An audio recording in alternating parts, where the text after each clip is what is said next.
TP. Senkumar മികച്ച police officer എന്ന supreme കോടതി നിരീക്ഷണം ചീഫ് സെക്രട്ടറിയും മുൻ ആഭ്യന്തര സെക്രട്ടറിയുമായ നളിനി നെറ്റോയുടെ വിശ്വാസ്യതയ്ക്കേറ്റ കനത്ത തിരിച്ചടിയായി.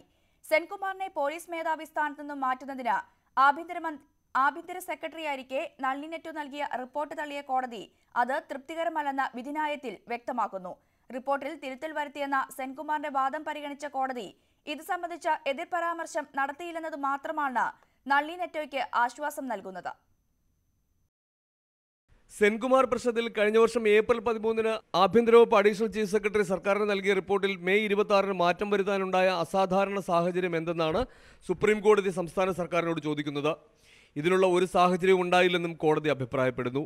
പുറ്റിങ്ങൽ ജിഷ കേസുകളിൽ മുൻ UDF സർക്കാരിന്റെ കാലത്ത് നളിനി നെറ്റോ നൽകിയ റിപ്പോർട്ട് സർക്കാർ മാറിയപ്പോൾ നളിനി നെറ്റോ തന്നെ തിരുത്തിയെന്നായിരുന്നു സെൻകുമാറിന്റെ പരാതി. ഇതെല്ലാം പരിഗണിച്ച കോടതി സെൻകുമാർ സംസ്ഥാനത്തെ മികച്ച പോലീസ് ഓഫീസറാണെന്നും അദ്ദേഹത്തിന്റെ വിശിഷ്ട സേവനം കണക്കിലെടുത്താണ് അദ്ദേഹത്തെ സംസ്ഥാന പോലീസ് മേധാവിയാക്കിയതെന്നുമുള്ള വിശേഷണത്തോടെയാണ് വിധിന്യായം ആരംഭിക്കുന്നത്.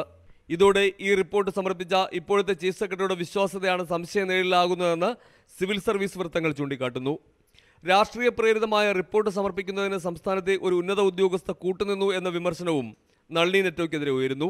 എന്നാൽ സുപ്രീം കോടതി വിധിയുടെ അടിസ്ഥാനത്തിൽ ചീഫ് സെക്രട്ടറി സ്ഥാനത്ത് നളിനി നെറ്റോ തുടരുന്നത് ശരിയോ എന്ന കാര്യത്തിൽ കൂടുതൽ പഠിച്ച ശേഷം പ്രതികരിക്കാമെന്നായിരുന്നു പ്രതിപക്ഷ നേതാവ് രമേശ് ചെന്നിത്തലയുടെ മറുപടി. കൂടി ആലോചിച്ച് വേണ്ടത് ചെയ്യും. ഫയലിലൂടെ പറഞ്ഞ രണ്ട് കാര്യങ്ങളാണ്. ജിഷ കേസും പുറ്റിങ്ങൽ കേസിലും സെൻകുമാർ DGP എന്നുള്ള നിലയിൽ അദ്ദേഹത്തിന് ഉത്തരവാദിത്തങ്ങൾ നിറവേറ്റിയില്ല എന്നതിനെ സംബന്ധിച്ച് ഞാൻ വിശദീകരിച്ചല്ലോ. അതിനെ സംബന്ധിച്ച് ഇവർ കൊടുത്ത മെറ്റീരിയൽസ് ഒന്നും യാഥാർത്ഥ്യബോധത്തോടു കൂടിയുള്ളതല്ല എന്ന് ബോധ്യപ്പെട്ടിരിക്കുന്നു. അതേസമയം രാഷ്ട്രീയ കാരണങ്ങളുടെ പേരിൽ കാലാവധി പൂർത്തിയാകും മുമ്പ് സംസ്ഥാന പോലീസ് മേധാവിയെ മാറ്റാനുള്ള മുഖ്യമന്ത്രിയുടെ അധികാരം സുപ്രീം കോടതി വിധിയോടെ എന്നേക്കും ഇല്ലാതായിരിക്കുകയാണ് എന്നൊരു വാദവും മുതിർന്ന IPS ഉദ്യോഗസ്ഥർ ഉന്നയിക്കുന്നു. ബിജു ഗോപിനാഥ്, ന്യൂസ് 18, തിരുവനന്തപുരം.